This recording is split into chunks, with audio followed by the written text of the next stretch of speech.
Hello student, welcome everyone, welcome to the board अड्डा।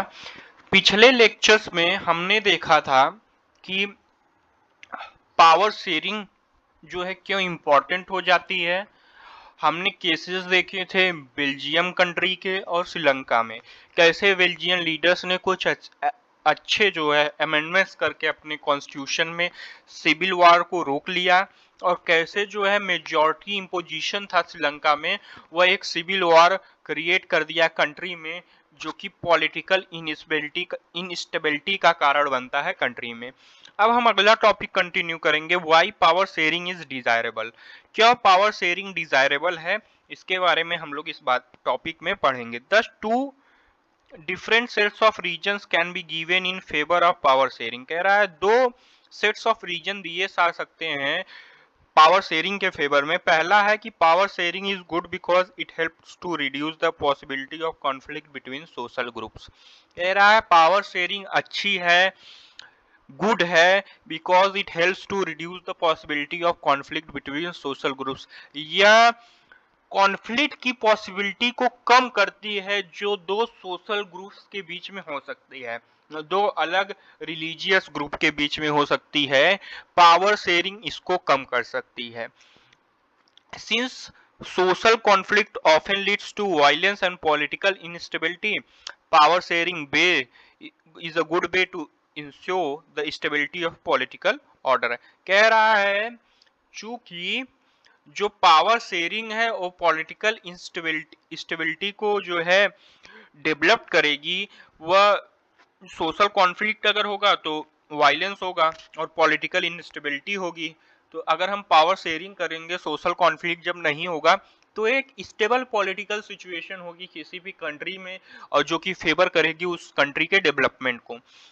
Imposing the will of the majority community over others may look like an attractive option in the short run, but in the long run it undermines the unity of nation। कह रहा है अगर आप majority हैं किसी भी country में और अपनी मेजॉरिटी को इम्पोज करते हैं मिनॉरिटी के ऊपर कि नहीं भाई देखो मेजॉरिटी जो रूल बनाएगी वही माना जाएगा, आप भले से मिनॉरिटी कम्युनिटी के हैं, तो यह आपको शॉर्ट रन में तो अच्छा लगेगा कि हाँ भाई चलो कंट्री मेजॉरिटी में है तो वहाँ के लोग जो है वहाँ फायदा उठा रहे हैं। लेकिन अगर लॉन्ग रन की बात करें तो ये कॉन्फ्लिक्ट को डेवलप करता है, दो ग्रुप्स के बीच में, दो सोशल ग्रुप्स के बीच में, दो अलग अलग धर्मों को मानने वाले जो लोग होते हैं उनके बीच में ये सोशल कॉन्फ्लिक्ट कहीं ना कहीं पैदा करता है, जिसके कारण पॉलिटिकल इनस्टेबिलिटी कंट्री में डेवलप्ड होती है। फिर आगे देखेंगे, tyranny of the majority is not just oppressive for the minority, it often affects majority adversely as well.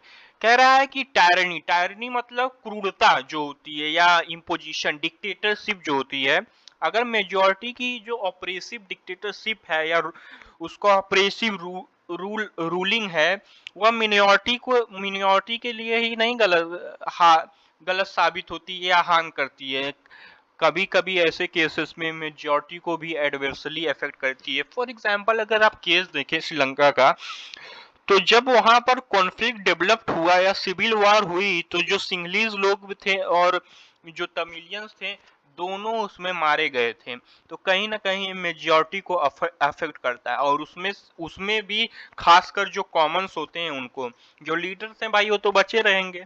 फिर दूसरा क्या रीजन हो जाता है जिसके वजह से पावर शेयरिंग डिजायरेबल है, तो आइए देखते हैं उसको। Power sharing is the very spirit of the democracy. A democratic rule involves sharing power with those affected by its exercise and who have to live with its effect। कह रहा है power sharing spirit है democracy का। अगर आप किसी भी country जो डेमोक्रेटिक कंट्री है, लोकतांत्रिक कंट्री है, उसकी बात करें तो पावर का शेयर होना बहुत ही जरूरी हो जाता है, और यह बेसिक फीचर माना जाता है डेमोक्रेसी का, एक स्पिरिट के रूप में देखा जाता है डेमोक्रेसी के।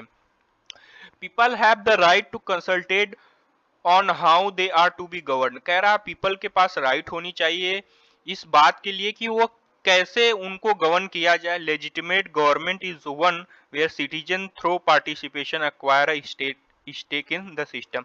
और कह रहा है एक अच्छी गवर्नमेंट वही होगी जिसमें सिटीजन भी पार्ट लें उस गवर्नमेंट की फॉर्मेशन में, उस गवर्नमेंट में उनका भी स्टेक हो। जैसे कि अगर आप इंडिया के केस में बात करें तो यहाँ पर गवर्नमेंट किसके द्वारा बनाई जाती है? लोगों के द्वारा। भाई लोग जिसको वोट देंगे वो गवर्नमेंट बनाएगा। कह रहा है कि आप पहले रीजन्स को, let us call the first set of reasons prudential and the second moral. कह रहा है कि पहले रीजन को आप पॉलिटिकली प्रूडेंशियल मानिए, पॉलिटिकली इंपॉर्टेंट मानिए, और दूसरा morally. Prudential reasons which are generally based on high moral values. तो ये कह रहा है कि ये दो कारण है जिसके कारण पॉलिटिकल शेयरिंग जो होती है या पावर शेयरिंग जो होती है वह डिजायरेबल है, इंपॉर्टेंट है और होनी चाहिए एक कंट्री को वेल डेवलप करने के लिए। अच्छा, एक थोड़ा सा ही टॉपिक है छोटा सा, खलील डिलेमा। होता क्या है कि बेरूत सिटी जो लेबनान में है, वहाँ एक बच्चा रहता है खलील, जिसकी जो मम्मी थी वह सुन्नी मुस्लिम थी, मदर थी जो सुन्नी मुस्लिम थी, और जो पिताजी थे वो ऑर्थोडॉक्स क्रिश्चियन थे। तो वहाँ पर टेंशन्स होती हैं ग्रुप्स के बीच में। तो जो लेबनान रीडर्स रहते हैं, जो उस कंट्री के लीडर्स रहते हैं, वो क्या डिसाइड करते हैं कि भाई देखो, जो कंट्री का प्रेसिडेंट होगा वो कैथोलिक क्रिश्चियन ग्रुप से होगा, जो प्राइम मिनिस्टर होगा वो सुन्नी मुस्लिम होगा, और जो डिप्टी प्राइम मिनिस्टर है वो ऑर्थोडॉक्स क्रिश्चियन सेक्ट से होगा, और स्पीकर जो होगा सिया मुस्लिम को होगा। तो फिर जो खलील होता है जब बड़ा होता है तो उसको एक डायलेमा रहता है कि भाई बाकी कंट्री जैसे हैं वैसे मेरी कंट्री में भी क्यों नहीं है, कि आप इलेक्शन करवाइए, जो जीतता है वह जो है बनेगा, वो चाहे जिस रिलीजन से हो, चाहे जिस कास्ट से हो, चाहे जिस सेक्ट से हो। तो ये रहता है खलील का डिलेमा। तो यही पूछता है कि आप क्या ये जो खलील है उसकी, अगर आप उसके तरह क्वेश्चन रेज करते कि आप जो है सिस्टम बना हुआ है उसको मान लेते हैं। तो देखो बहुत ही गलत बात है कि भाई चाहे वो किसी सेक्ट से आए, चाहे किसी रिलीजन से आए, उसको एक इक्वल अपॉर्चुनिटी मिलनी चाहिए इस बड़ी पावर होल्ड करने के लिए एक डेमोक्रेटिक कंट्री में। अब अगला जो टॉपिक है, forms of power sharing. What were the various forms in which the power can shared among the people और the among the government. The idea of power sharing has emerged in opposition to the notions of undivided political power. For a long time, it was believed that all power of government must reside in one person or group of person located at one place. कह रहा है बहुत लंबे समय तक यह माना जाता था कि जो गवर्नमेंट की सारी पावरें हैं वो एक पर्सन के पास हो, जो एक प्लेस पर रहे और एक ग्रुप ऑफ पर्सन के हाथ में हो, ये माना जाता था। It was failed that if the power to decide is dispersed, it would not be possible to take quick decision and enforce them. कह रहा है यह माना जाता था कि अगर पावर सब में बटी होगी तो क्विक डिसीजन नहीं लिए जा सकते हैं और उस डिसीजन को जो है इम्पोज भी नहीं अच्छे से किया जा सकता, यह माना जाता था। But this notion have change with the emergence of democracy. कह रहा है लेकिन जो यह जो नोशंस थे या विचारधाराएं जो थी वह जब लोकतंत्र बना, डेमोक्रेटिक गवर्नमेंट या डेमोक्रेसी बनी, वह यह जो विचारधाराएं थी वह धीरे धीरे बदलने लगी। But this notions have changed with the emergence of democracy.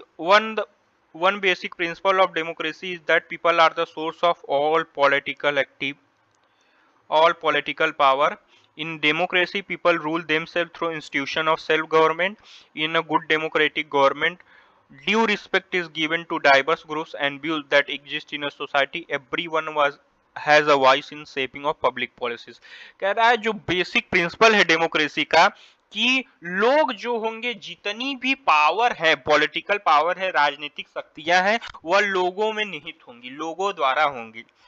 और इन डेमोक्रेसी पीपल रूल करेंगे अपने से ही, देम सेल्फ, एक इंस्टीट्यूशन बना के, सेल्फ गवर्नमेंट का इंस्टीट्यूशन बना के। इन अ गुड डेमोक्रेटिक गवर्नमेंट, और एक अच्छी लोकतांत्रिक सरकार में सभी को इक्वल अपॉर्चुनिटी मिलेगी। सभी जो डाइवर्स ग्रुप हैं, अलग अलग ग्रुप्स हैं, जो अलग अलग रिलीजियस ग्रुप्स हो या अलग अलग कम्युनिटी के लोग हों, सबको इक्वल अपॉर्चुनिटी और इक्वल रिस्पेक्ट मिलेगी। सबके पास अपने अधिकारों की शक्तियां होंगी, अपने अधिकार के लिए लड़ने की शक्तियां होंगी। Therefore it follows that in democracy, कह रहा इसीलिए यह कहा जाता है democracy power should be distributed among as many citizen as possible. कह रहा है डेमोक्रेसी में इसलिए माना जाता है कि जो पावर है वह सिटीजन्स के बीच में ज्यादा से ज्यादा डिस्ट्रीब्यूट की जा सके, जो वहां के लोग हैं उनके बीच में डिस्ट्रीब्यूट की जा सके।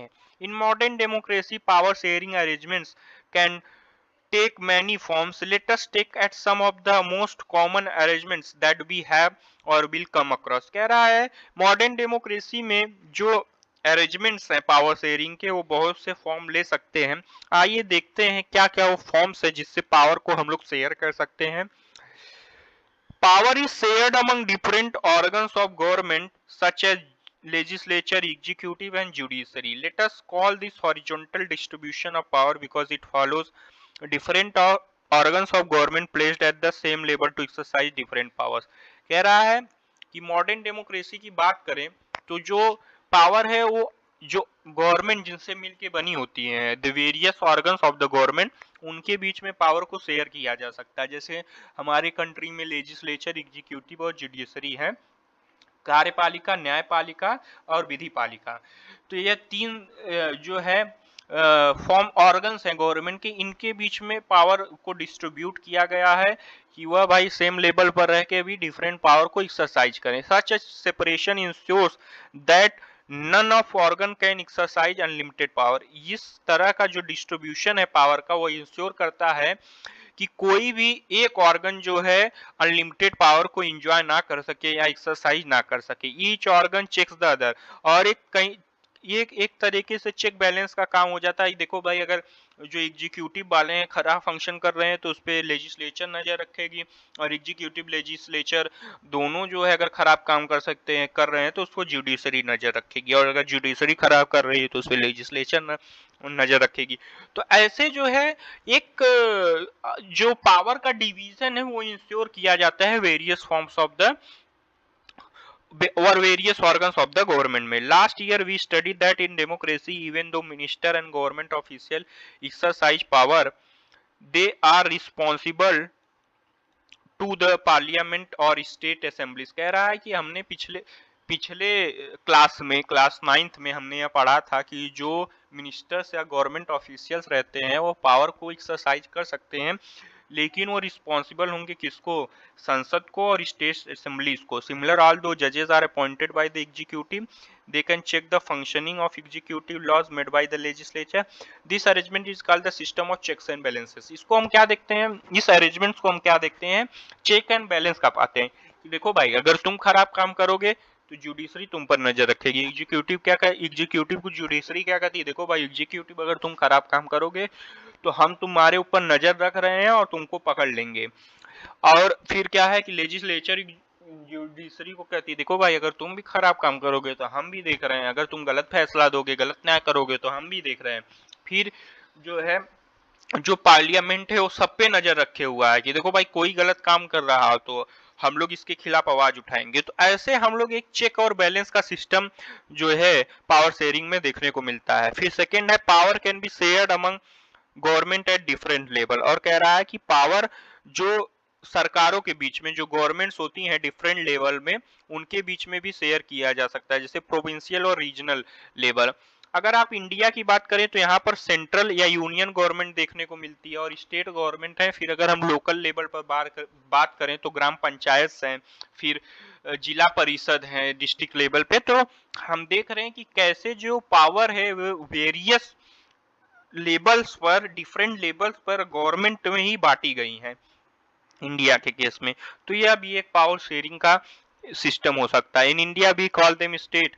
This system is not followed in all countries. There are many countries where there are no provincial or state government, but in the countries like ours, where there are different level of government, the constitution clearly lays down the powers of different levels of government. कह रहा है हमारे country पर कि जहां पर हर level पर एक गवर्नमेंट है वहां पर हमारा जो भारतीय संविधान है, इंडियन कॉन्स्टिट्यूशन है, उनकी पावर्स के बारे में भी बताता है. This is what they did in Belgium but was refused in Sri Lanka. और यही चीज बेल्जियम में बेल्जियन लीडर्स ने की थी लेकिन श्रीलंका के केस में ऐसा नहीं था. This is called the federal division of power or division at various levels of the government power का जो डिवीजन है वेरियस लेवल ऑफ गवर्नमेंट, इसको क्या कहते हैं हम लोग, इसको कहते हैं federal division of power. The same principle can be extended to level of government lower than the state. और कह रहा है कि सेम प्रिंसिपल को हम लोग एग्जीक्यूट कर सकते हैं जो लोकल लेवल पर गवर्नमेंट है, जैसे म्यूनिसिपालिटी हुआ या पंचायत हुआ। Let us call divisions of power involving higher and lower levels of government vertical division of power. कह रहा है हमने पहला क्या पढ़ा, horizontal division of power. Horizontal division में हमने क्या पढ़ा कि कैसे पावर का डिवीजन जो है वेरियस ऑर्गन ऑफ गवर्नमेंट के बीच में होता है। हमने फिर गवर्नमेंट जो वेरियस लेवल्स पर गवर्नमेंट है, स्टेट लेवल पर, सेंट्रल लेवल पर और लोकल लेवल पर, उनके बीच में जो पावर डिवीजन है उसको हम लोग वर्टिकल डिवीजन ऑफ पावर का नाम देते हैं। थर्ड है, अब तीसरा किस प्रकार से हम लोग पावर को शेयर कर सकते हैं, इसको हम लोग देखते हैं। Power may also be shared among different social groups such as the religious and linguistic groups. देखिए पावर जो है वो डिफरेंट सोशल ग्रुप्स के बीच में भी शेयर की जा सकती है, चाहे वो रिलीजियस ग्रुप हो, लिंग्विस्टिक ग्रुप्स हो या कम्युनिटी गवर्नमेंट हो। देखो इनके बीच में हमने देखा था बेल्जियम के केस में कि कैसे कम्युनिटी गवर्नमेंट बना के ये जो है रिलीजियस और लिंग्विस्टिक या कल्चरल जो चीजें थी वेरियस कम्युनिटी से रिलेटेड या वेरियस रिलीजियस से रिलेटेड कैसे डील की गई थी कम्युनिटी गवर्नमेंट द्वारा।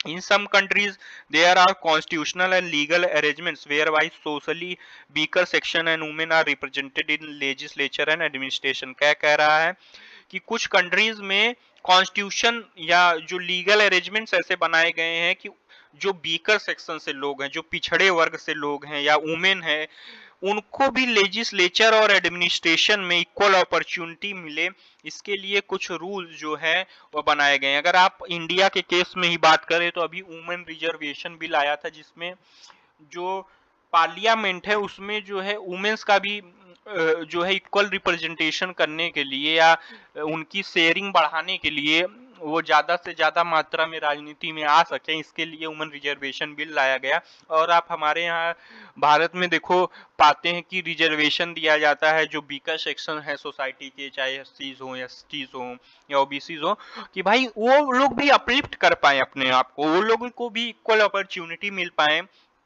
तो ये एक सिस्टम हो सकता है जिससे पावर शेयर की जा सकती है। फिर अगला हम लोग देखते हैं कि अगला किस तरीके से पावर शेयर किया जा सकता है। For power sharing arrangements can also seen in way of political parties, pressure groups and movement, control और influence। कह रहा है कि पावर शेयरिंग को हम लोग इंश्योर कर सकते हैं पॉलिटिकल पार्टीज के बीच में, जो प्रेशर ग्रुप्स हैं और मूवमेंट्स जो होते हैं, इनके बीच में भी पावर को हम लोग शेयर कर सकते हैं। In a democracy the citizen must have a freedom to choose among various contenders for powers. In contemporary democracy, this takes the form of competition among different parties. Such competition ensure that power does not remain in one hand. In the long run, power is shared among different political parties that represent different ideologies and social groups। क्या कह रहा है कि अगर आप modern democracy की बात करें तो जो लोग हैं वो डिसाइड करते हैं कि कौन से पार्टी की गवर्नमेंट बनेगी, कौन सी पार्टी सत्ता में आएगी। भाई उसी पार्टी को लोग वोट देते हैं तो डायरेक्ट अपना गवर्नमेंट फॉर्म करते हैं। अगर आप बात करें ऐसे फॉर्म्स ऑफ गवर्नमेंट की जिसमें लोग डिसाइड करेंगे कि कौन सी पार्टी सत्ता में आएगी अपने वोट द्वारा, तो आप देखेंगे कि एक पार्टी लॉन्ग टर्म के लिए पावर को होल्ड नहीं कर पाएगी। तो यह भी एक तरीका हो सकता है जो है पावर शेयरिंग का। In democracy we find interest group such as of those traders, business, industrialist participation in governmental committees or bringing influence on the decision making process। In unit third we shall study the working of political parties। हम लोग unit third में देखेंगे कि political parties कैसे work करती हैं। Chapter खत्म होता है पावर शेयरिंग। हमने इस चैप्टर में क्या क्या पढ़ा, हमने पढ़ा कि डेमोक्रेसी में पावर शेयरिंग क्यों इंपॉर्टेंट हो जाती है, उसको हमने कैसे समझा। हमने श्रीलंका और बेल्जियम का केस देखा, कैसे बेल्जियन लीडर्स ने अपने कॉन्स्टिट्यूशन में अमेंडमेंट करके सिविल वॉर्स को रोका, एक पॉलिटिकल स्टेबिलिटी दी कंट्री को, और कैसे श्रीलंका में जो मेजोरिटेनिज्म था जो टायरनी थी मेजॉरिटी लोगों की, वो कैसे जो है वहां सिविल वार का कारण बनी और एक पॉलिटिकल इंस्टेबिलिटी का कारण बनी जो है कंट्री में। फिर हमने देखे कि पावर शेयरिंग क्यों डिजायरेबल हो जाती है। पहले हमने उसमें केस पढ़ा कि पावर शेयरिंग जो है, अगर जो लोग हैं उनके बीच में डिवीजन होगा, लोगों द्वारा डिसाइड किया जाएगा, तो ये पॉलिटिकल स्टेबिलिटी देगा कंट्री को, कॉन्फ्लिक्ट नहीं होगी लोगों के बीच में अगर पावर शेयरिंग की जाएगी। हर रिलीजियस ग्रुप के लोगों को इक्वल अपॉर्चुनिटी और इक्वल रिस्पेक्ट मिलेगी, तो कॉन्फ्लिक्ट लोगों के बीच में नहीं होगा। फिर हमने पढ़ा कि मोरल वैल्यूज के लिए भी पावर शेयरिंग जरूरी होती है। फिर हमने फॉर्म्स ऑफ पावर शेयरिंग देखे, जिसमें हमने पहला पढ़ा हॉरिजॉन्टल डिवीजन ऑफ पावर के बारे में पढ़ा।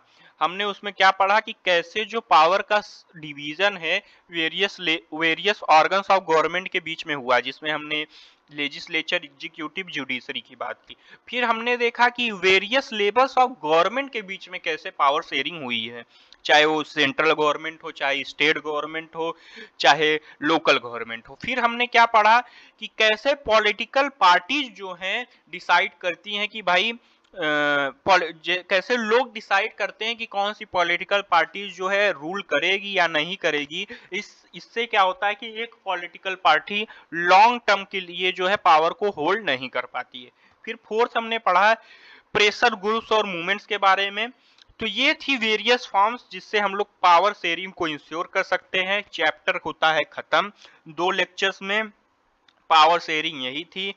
पावर शेयरिंग से हमको लगता है कुछ ऐसे क्वेश्चंस बनेंगे, वाई पावर से आप ये क्वेश्चन बन सकता है what is the forms of power sharing, या दूसरा क्वेश्चन बन सकता है why the power sharing is desirable, why do we need to share power. और कुछ ऐसे एमसीक्यू टाइप के क्वेश्चन बन सकते हैं जिसको मैं कम्युनिटी पोस्ट में क्विज द्वारा जो है मैं आप देखेंगे कि आप जब चैनल को खोलेंगे उसमें कम्युनिटी में जाएंगे तो मैंने क्विज पब्लिश कर रखा है। मैंने बहुत सारे क्विजेस डाले हैं एमसीक्यू टाइप के, ऐसे पॉसिबल एमसीक्यू जो आपके बोर्ड एग्जाम में पूछे जा सकते हैं, उसको मैं क्वेश्चन और आंसर फॉर्मेट में अपने चैनल पर जो है पब्लिश कर रहा हूं, ताकि आप लोग की प्रिपरेशन अच्छे से हो सके। थोड़ा सा आप लोग भी सपोर्ट कीजिए, चैनल को लाइक कीजिए, सब्सक्राइब कीजिए, ज्यादा से ज्यादा शेयर कीजिए, और कोई भी सजेशन हो तो कमेंट में पिन कीजिए और चैनल को सपोर्ट कीजिए ताकि हम लोग और मोटिवेट हो सके और बेहतर कंटेंट आपको ले आ पाए। हमारे पास जो है टेक्नोलॉजीज उतनी एफिशिएंट नहीं है, बहुत कम टेक्नोलॉजीज हैं जिसके माध्यम से हम पूरी कोशिश कर रहे हैं कि आपको अच्छी से अच्छी क्वालिटी कंटेंट मिले। आप अगर सपोर्ट करेंगे, चैनल ग्रो होगा, तो हम भी कोशिश करेंगे कि आपको बेहतर टेक्नोलॉजीज के साथ अच्छे कंटेंट प्रोवाइड करें, और खासकर यही सोशल साइंस में नहीं और वेरियस सब्जेक्ट्स में करें। तो thank you everyone for the class.